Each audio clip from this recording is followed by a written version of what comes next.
Graffito, meaning scratched. A drawing or writing scratched on a wall or other surface, a scribbling on an ancient wall, as those at Pompeii and Rome. Graffiti, to cover a surface with graffiti. Apply graffiti to, also to write as graffiti. The earliest example of graffiti is debatable.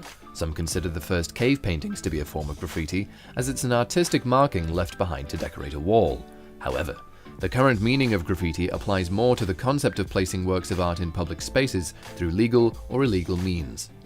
The ancient Greeks and Romans could be considered the connoisseurs of graffiti, as they carved various messages into public buildings. These ancient forms of graffiti often displayed declarations of love, political slogans, and quotes popular at the time. It's believed that the ancient Romans perceived graffiti as a respected form of writing, especially as others could interact with it, be it by answering questions, expanding on quotations, or adding in their own 2 cents to a carving. Elite buildings contained a surprisingly high amount of graffiti. The 4-story home of Gnaeus Castricus contained a multitude of carvings, from greetings from friends, quotations from popular poems, and even various drawings.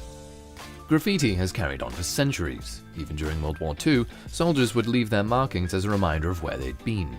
The most notable example is "Kilroy was here." This depicted a little bald man peering over a wall. Who Kilroy was or who began the doodle is still debated, as there are few reliable sources of its origin. However, the graffiti has turned up in many military environments, including on the walls of Fort Knox and on various US equipment that was captured by the Germans in World War II. Whilst it may be connected to World War II, Kilroy has shown up since and has been adapted by different countries and cultures. Kilroy was here has been preserved in Washington's museum as he was drawn onto the Berlin Wall before its demolishment. This type of graffiti was also prevalent within the homeless community.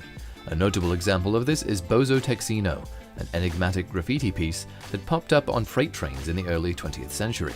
Very little was known about its meaning or origins, yet it managed to spread through the United States. The invention of spray paint led to a graffiti revolution, as it allowed artists to draw large permanent paint pieces in a very short amount of time. While the use of the spray can was mastered by those in hip-hop movements during the 1970s and 80s, the English utilized it to leave honest yet bleak messages across the country during the 1960s and 70s. This created a counterculture underground movement of guerrilla artists within the punk community, as they'd leave messages and band advertisements spray-painted around. Graffiti as we know it was created by the American hip-hop movement. Fab 5 Freddy, a pioneer of the hip-hop movement, was introduced to the art style by a graffiti artist known as Lee Quinones. Fab 5 Freddy became a member of the Fabulous Five, a graffiti art crew notorious for its painting of subway trains.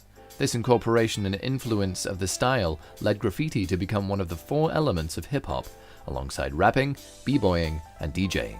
The stigma surrounding graffiti is slowly beginning to fade.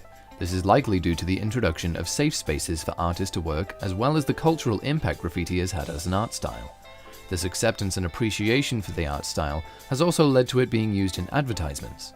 Some companies have attempted to capitalize on the movement. In 2001, IBM encouraged the public to spray paint a heart, a peace symbol, and the Lynx penguin. However, due to the illicit nature of the graffiti work, several participants were arrested, and IBM were fined $120,000 for damages and cleaning. The acceptance of the style, however, has helped artists, as now many independent stores use it for advertising, internal decor, or for their shutters.